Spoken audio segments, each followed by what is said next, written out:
If someone ever tells you they own the lake because they say so, ask them to show you the paperwork before you surrender your fishing pole. The first thing I noticed that morning was the sound of water gently tapping against the wooden dock behind my new lake house. A cool breeze carried the clean scent of fresh water across the shoreline while the rising Texas sun painted shimmering reflections across the quiet lake. I had been living there for less than 48 hours, and for the first time in years, everything felt exactly the way I wanted it to. My coffee rested on the weathered railing beside me, a fishing rod leaned against an old cedar post, and unopened moving boxes still filled half the living room behind the sliding glass doors. I had barely taken my second sip when the peaceful silence disappeared beneath the rumble of approaching golf carts. 2 white golf carts rolled down the private access road, followed by a county sheriff deputy who parked nearby without rushing. Several neighbors stopped walking along the shoreline and quietly turned toward my property. A woman stepped out of the lead golf cart wearing a perfectly pressed cream-colored blazer, carrying a thick clipboard with the confidence of someone who had never expected to hear the word no. She introduced herself as Victoria Morgan, president of the Lakewood Shores Homeowners Association. Without asking my name or welcoming me to the neighborhood, she pointed toward the dock extending into the calm water behind my house. She explained that every dock connected to the community shoreline operated under Homeowners Association authority and informed me that I would need immediate approval before using the lake. I listened politely while small waves continued brushing against the wooden pilings beneath my feet. The deputy remained several yards away with a calm, professional expression, obviously waiting to determine whether this was simply another neighborhood disagreement. When Victoria finished explaining the association rules, I smiled politely and answered with the only response my closing document supported. I do not believe this dock belongs to your homeowners association. The words settled over the water more heavily than I expected.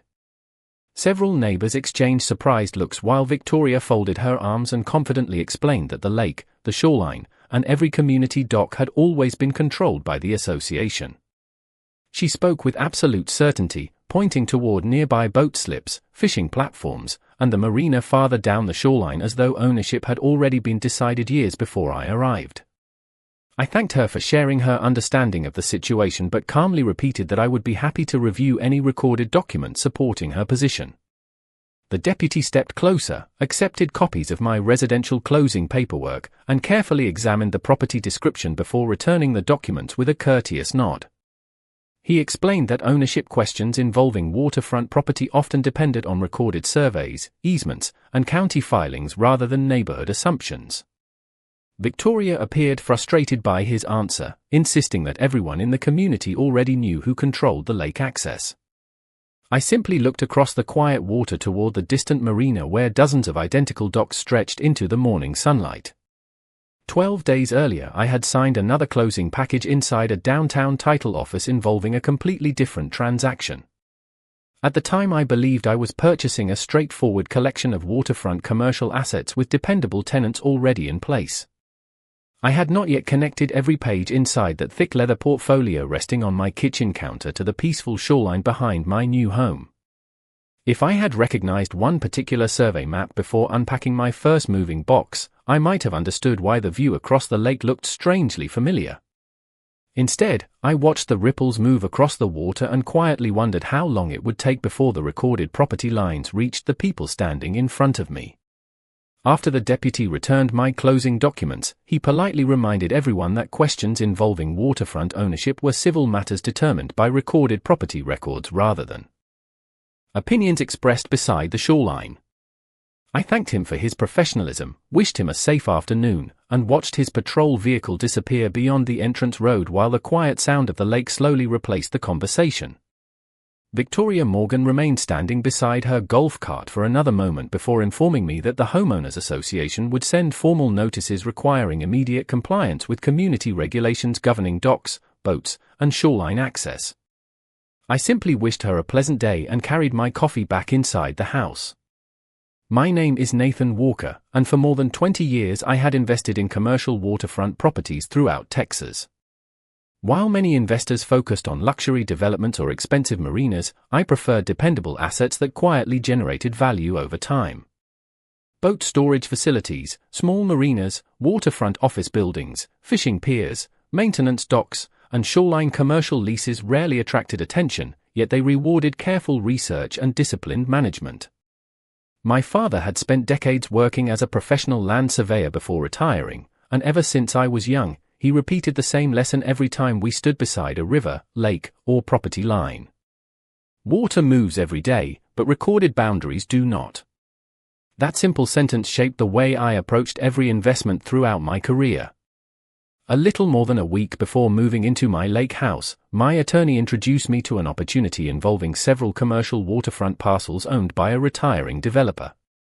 The package included marina infrastructure, boat slips, maintenance facilities, fuel docks, storage buildings, and several long-term commercial leases already producing reliable income.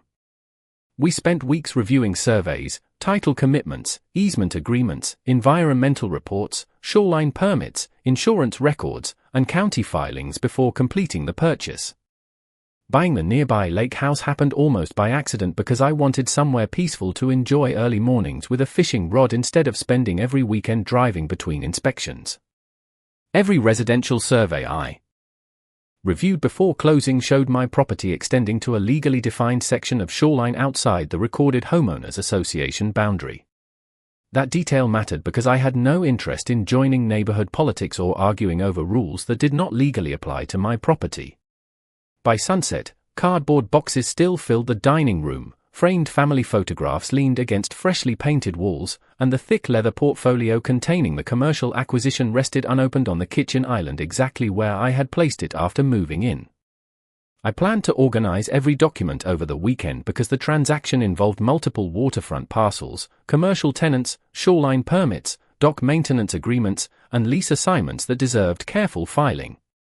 At that moment, the purchase seemed completely unrelated to the uncomfortable conversation that had taken place behind my house earlier that morning.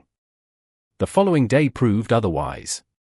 A certified envelope bearing the Lakewood Shores Homeowners Association logo waited inside my mailbox before breakfast. The letter informed me that I had violated community regulations by using an unauthorized dock and warned that additional enforcement measures could follow if I refused to recognize the association's claimed authority over the shoreline. I folded the notice carefully, slipped it inside the same leather portfolio holding every commercial waterfront closing document, and quietly smiled. Without realizing it, I had just placed two completely different stories inside the same folder, and before long those pages would intersect in a way nobody living around that lake could possibly imagine. The notices arrived with remarkable consistency after that first certified letter. Every few days another envelope appeared in my mailbox carrying the Lakewood Shores Homeowners Association logo across the top. One informed me that every boat using the community shoreline required an association registration sticker. Another claimed my dock needed inspection approval before I could perform routine maintenance. A third insisted that all fishing activity from shoreline structures operated under community regulations regardless of individual property ownership. I never argued through email or responded with emotional letters. Instead, I photographed every envelope, recorded the delivery date, scanned each page, and filed everything inside the same leather portfolio holding my commercial waterfront closing documents. Years of managing marina properties had taught me that organized records often became far more valuable than quick reactions. Meanwhile, life around the lake remained exactly as I had imagined when I purchased the house. Early each morning, mist drifted quietly across the calm water while great blue herons stood motionless along the shoreline waiting for fish beneath the rising sun.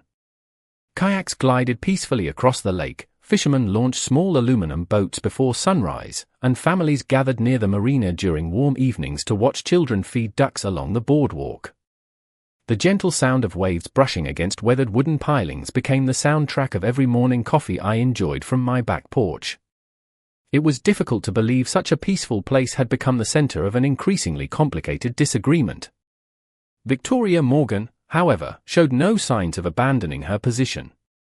Several afternoons each week, her white golf cart slowly traveled along the shoreline road before stopping near my property. Sometimes she carried a clipboard filled with association forms.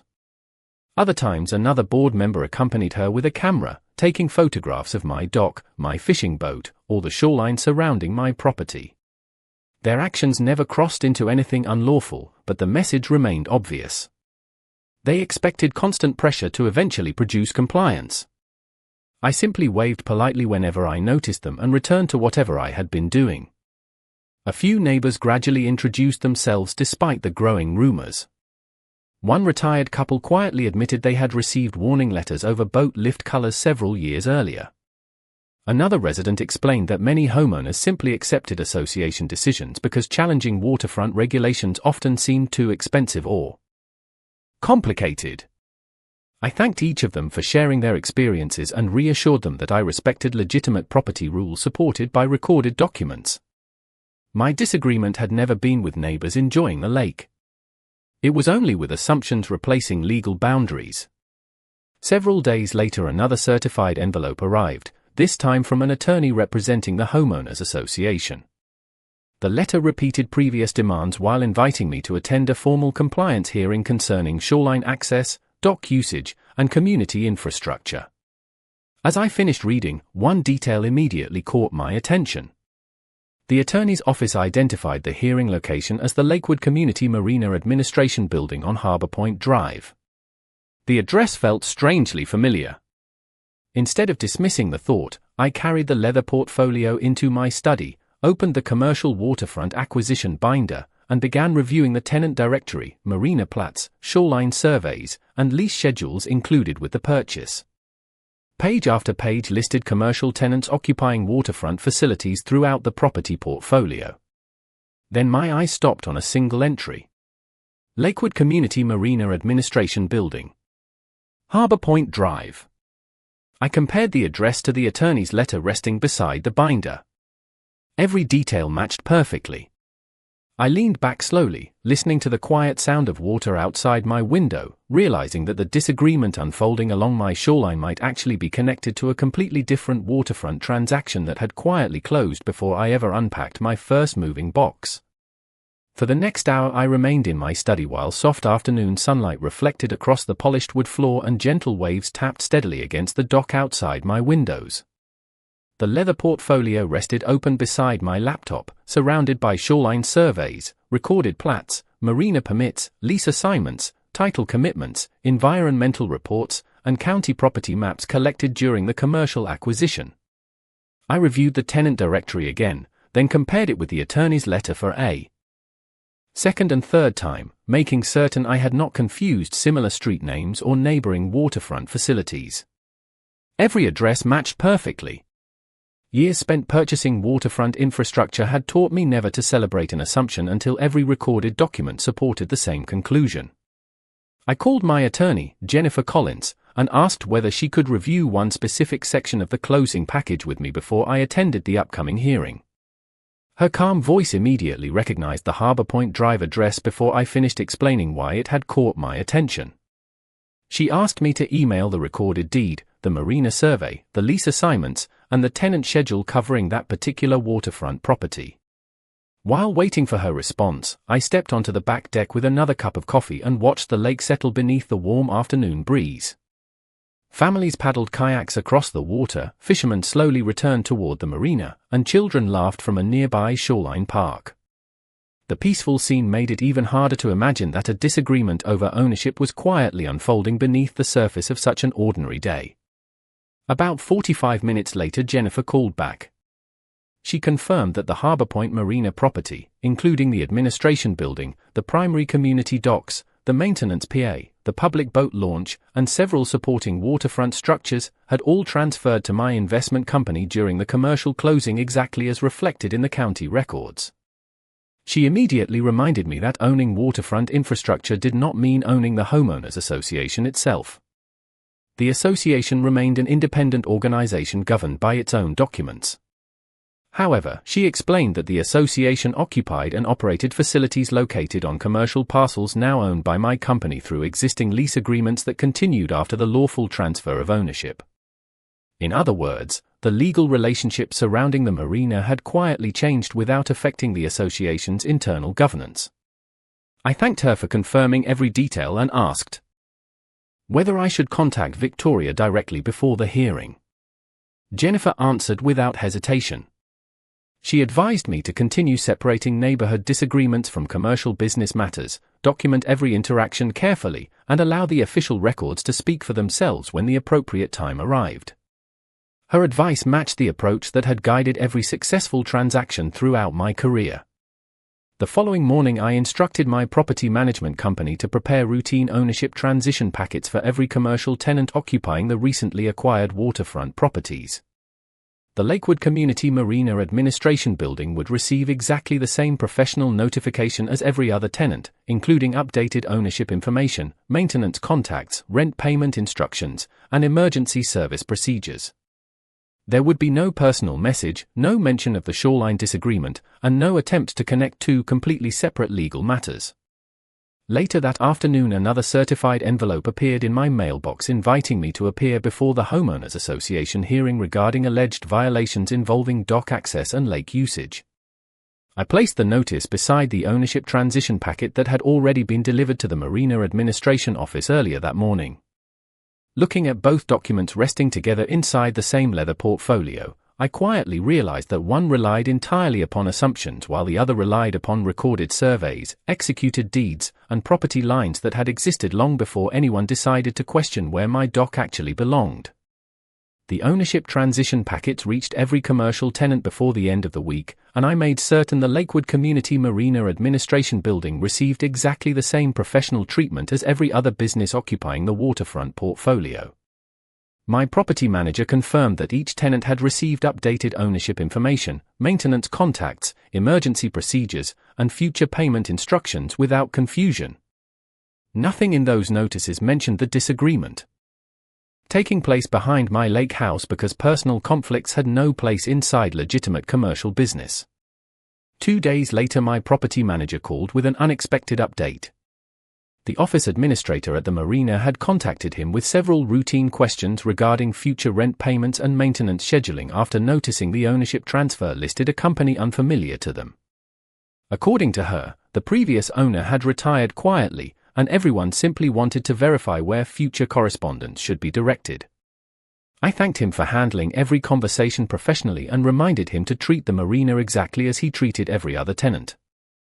The identity of the occupant never changed the standards of professional property management. That same afternoon, another certified envelope appeared inside my mailbox at home. Victoria Morgan had apparently decided that warning letters alone would no longer accomplish her objective. This newest notice informed me that the Homeowners Association Board intended to discuss additional enforcement recommendations concerning shoreline access and dock usage during the upcoming compliance hearing. I carefully read every page before placing the document inside the growing collection already organized within my leather portfolio. By now the folder contained every association notice, every attorney letter, every dated photograph, my residential closing documents, the commercial acquisition records, marina surveys, lease assignments, recorded plats, shoreline permits, and title reports connecting two stories that had quietly moved toward the same destination from entirely different directions. Looking across those organized files, I realized the disagreement had never truly centered on fishing, boats, or lake access. It centered on the difference between assumptions repeated for years and property rights preserved inside official county records. A few evenings later, I drove past the Harbor Point Marina while returning from another routine waterfront inspection. The evening sun reflected across calm water as sailboats rocked gently inside their slips and families strolled along the boardwalk enjoying the cool breeze drifting across the lake. The marina looked exactly as it had during my due diligence inspections before closing. Fresh landscaping bordered the walkways, maintenance crews quietly finished their work, and the administration building overlooked the main docks beneath neatly trimmed shade trees. Mounted beside the entrance stood a polished tenant directory listing every commercial occupant within the property. The Lakewood Community Marina Administration Building remained prominently displayed exactly where I remembered seeing it inside the acquisition package. Through the front windows, I noticed several board members preparing tables and arranging meeting materials for the upcoming hearing. They appeared completely unaware that routine ownership transition paperwork had already established an entirely new landlord and tenant relationship several days earlier. I remained in my truck for only a few quiet moments before driving home because there was nothing to gain by interrupting ordinary preparations. The following morning another reminder arrived confirming the hearing date and encouraging my attendance. I smiled quietly while reading the location one final time. The meeting questioning my authority over the shoreline would take place inside a waterfront administration building legally owned by my investment company. I folded the notice carefully, placed it inside the leather portfolio beside the recorded deed and marina plats, and closed the cover with calm confidence. Facts never needed dramatic introductions. They only required enough patience for every assumption to reveal its own weakness. Monday morning arrived beneath a clear blue Texas sky, and the lake looked as peaceful as it had on the day I first unlocked the front door of my new home. Gentle waves brushed against the weathered pilings beneath my dock while the scent of fresh water drifted through the open kitchen windows. I finished my coffee, placed the familiar leather portfolio on the passenger seat of my truck, and drove toward Harbor Point Marina without any sense of urgency. The hearing was scheduled for early evening, leaving plenty of time to handle ordinary business. First, my property management company called shortly after 9 o'clock to confirm that every commercial tenant had acknowledged the ownership transition notices, including the Marina Administration Office. Monthly billing records had already been updated, maintenance requests continued moving through normal procedures, and no tenant had challenged the transfer of ownership. Everything about the commercial side of the transaction remained calm, orderly, and exactly as professional property management should be. Around lunchtime, Jennifer Collins called after completing one final review of the acquisition file. She confirmed that every recorded deed, shoreline survey, riparian rights document, easement agreement, marina permit, and lease assignment aligned perfectly with the county records. There were no unresolved title issues, no conflicting shoreline claims, and no pending legal disputes affecting the waterfront parcels. She reminded me once again that the Homeowners Association retained every lawful authority granted within its governing documents, but that authority did not extend beyond the boundaries established by recorded surveys or alter existing commercial ownership rights. Her advice remained exactly the same as before. Stay professional. Separate business from neighborhood disagreements. Let the document speak at the proper time. I thanked her, closed the file, and spent the afternoon inspecting another waterfront property several miles away before returning home to change into a clean navy blazer and pressed button-down shirt. As the sun slowly lowered toward the western shoreline, I drove back to Harbor Point Marina. The parking lot was already filling with residents carrying notebooks, reusable water bottles, and folders containing meeting agendas. Several neighbors recognized me and offered polite greetings, though most appeared uncertain about what the evening would bring. Inside the Marina Administration Building, volunteers arranged chairs around a polished conference table while fresh coffee brewed near the reception desk. Through the large windows overlooking the lake, sailboats rocked gently against floating docks as golden sunlight reflected across calm water. The peaceful setting made it difficult to imagine that weeks of misunderstanding were about to reach their conclusion inside this very building. Victoria Morgan stood near the entrance speaking confidently with board members while organizing printed agendas into carefully stacked folders. Her posture suggested complete certainty that the hearing would reinforce everything she had claimed since the morning she first appeared behind my lake house. She greeted arriving residents warmly before noticing me step through the front door carrying nothing except the same slim leather portfolio that had quietly followed me from my first moving day. I returned her greeting with a polite smile, signed the attendance sheet, and took a seat near the end of the conference table without offering a single explanation. Around me, quiet conversations gradually faded as every chair became occupied. The association attorney arranged legal folders beside a laptop, the board members reviewed their notes, and the evening meeting officially began. As I rested one hand on the leather portfolio containing every survey, recorded plat, lease assignment, shoreline permit, and deed that had patiently waited through weeks of assumptions, I realized nothing inside those pages had changed since the day I signed them. The only thing about to change was the understanding of everyone else sitting in that room. The conference room gradually became silent as Victoria Morgan called the meeting to order and welcomed everyone attending the shoreline compliance hearing. Warm evening light filtered through the large windows overlooking the marina while gentle waves rocked the floating docks outside, creating a peaceful backdrop that contrasted sharply with the tension inside the room. Residents opened printed agendas, board members arranged thick binders across the polished conference table, and the association attorney quietly reviewed several legal folders before looking toward Victoria for the first agenda item. She began by summarizing what she described as an ongoing disagreement involving unauthorized dock use, shoreline access, and refusal to recognize community authority. Her presentation sounded confident, carefully organized, and familiar because I had already read nearly every statement inside the certified letters filed within my leather portfolio. When she finished outlining the timeline, she invited me to explain why I believed the association did not possess authority over my shoreline property. I stood calmly, thanked the board for allowing me to speak, and explained that I respected every homeowners association operating within the legal boundaries established by recorded property documents. My concern had never involved community rules themselves. It involved whether those rules actually extended onto my recorded property or beyond the legal shoreline rights reflected inside county records. Victoria immediately responded that the association had managed the lake, marina, and community docks for many years and that every resident understood those facts. I nodded politely because experience had taught me that long-standing assumptions often felt identical to certainty until someone opened the official records. Rather than debating opinions, I walked toward the association attorney and placed four neatly organized documents in front of him. The recorded warranty deed transferring ownership of the waterfront commercial parcels. The executed closing statement. The certified marina survey. The commercial tenant schedule attached to the acquisition package. Without another word, I returned to my chair and waited. The attorney adjusted his glasses and slowly reviewed each page, occasionally comparing legal descriptions with the accompanying shoreline survey while the conference room grew noticeably quieter.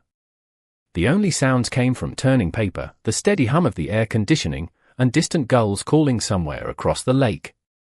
One board member leaned forward with growing curiosity while another quietly studied the survey map displayed across the table. Victoria finally asked whether the documents had any relevance to the hearing. The attorney did not answer immediately. Instead, he carefully examined the recorded legal descriptions one final time before placing every page into a neat stack. His expression changed from routine concentration to thoughtful surprise, the unmistakable look of someone discovering that official records told a story completely different from the one everyone expected. He then requested the county shoreline plat included within the survey package and compared several parcel numbers against the legal descriptions already before him. Residents watched silently as he traced boundary lines with his finger across the detailed survey map, occasionally pausing to reread specific sections of the recorded deed. Nobody interrupted because everyone sensed that something significant had quietly emerged from documents that had existed long before any disagreement began. Sitting at the end of the table with my leather portfolio closed beside me, I realized the weeks of warning letters, shoreline notices, photographs, and assumptions had finally reached the only place they were ever going to be resolved. Not through louder voices, stronger personalities, or neighborhood traditions, but through carefully recorded property lines that had patiently waited for someone willing to read them all the way to the end. The attorney remained silent for several long moments while everyone in the conference room waited for his conclusion. Outside the floor-to-ceiling windows, the last golden light of the evening shimmered across the calm lake as sailboats drifted gently against their moorings, completely unaware that a simple collection of recorded documents was quietly changing the atmosphere inside the Marina Administration building. Finally, he removed his reading glasses, arranged the surveys and deeds into a neat stack, and addressed the board in a calm, measured voice. He explained that the recorded shoreline plats, warranty deed, commercial lease assignments, and county survey all described the same legal reality. My residential property remained outside the recorded homeowners association boundary, and the waterfront commercial parcels identified in the acquisition package, including the Marina Administration building, the primary community docks, the maintenance PA, the public boat launch, and the associated shoreline infrastructure, had lawfully transferred ownership to my investment company before I moved into the neighborhood. The room became completely silent. One board member quietly asked whether that meant the homeowners association no longer controlled the marina. The attorney carefully clarified that ownership and operational authority were separate legal concepts. The association continued operating according to its governing documents, but the waterfront facilities it occupied existed under valid commercial lease agreements with a new property owner. Existing leases remained fully enforceable, and the association continued enjoying every contractual right previously granted. Nothing in the transaction prevented residents from using the docks according to established agreements. The only mistake had been assuming the association owned infrastructure that county records showed belonged to someone else. Victoria looked toward me with an expression that shifted from confidence to genuine surprise before quietly asking whether I had known this from the beginning. I answered honestly. I had suspected there might be a connection only after comparing the attorney's hearing notice with the tenant directory inside my commercial closing package. Before that moment, I believed my lake house purchase and my waterfront investment were completely unrelated. I explained that I had intentionally kept the commercial ownership separate from our neighborhood disagreement because professional business relationships should never become tools for personal disputes. Several residents nodded as the timeline finally became clear. The ownership transition packets delivered to the Marina Administration Office had simply been routine commercial notifications, identical to those sent to every other tenant occupying the recently acquired properties. They had never been intended as a response to the disagreement over my shoreline. Victoria took a slow breath before acknowledging that the association had relied upon long-standing assumptions without independently confirming the county records governing the shoreline boundary.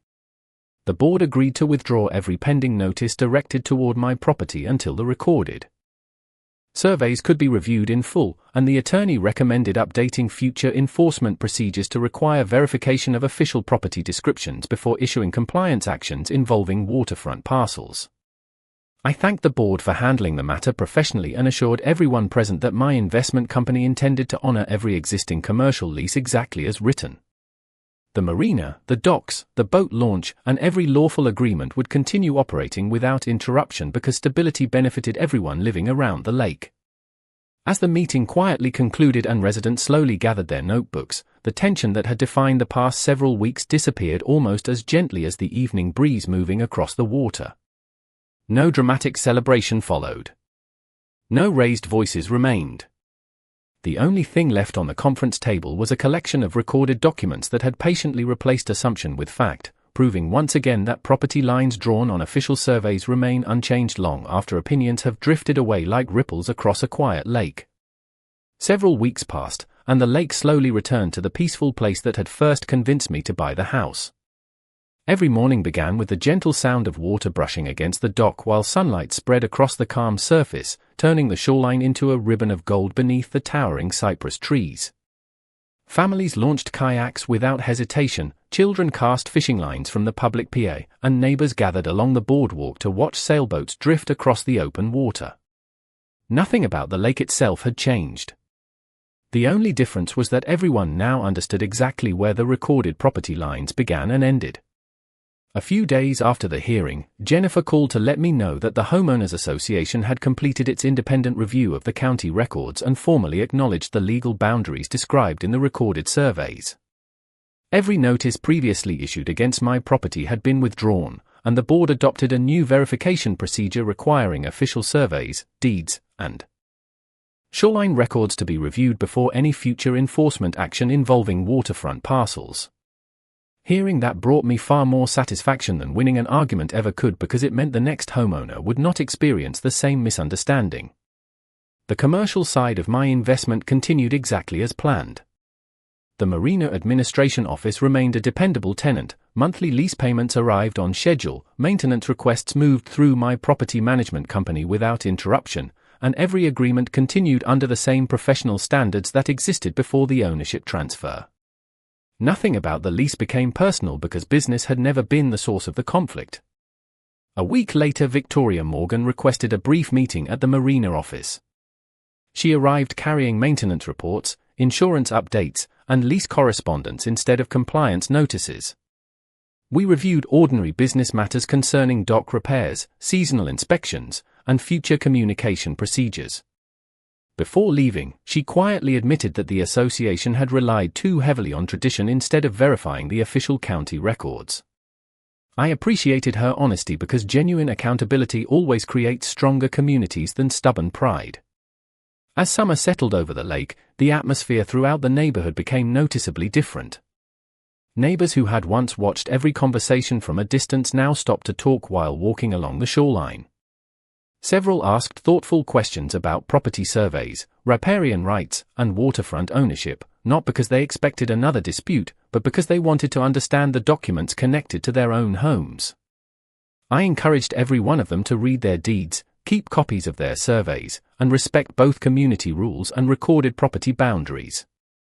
Those two ideas were never meant to compete with one another.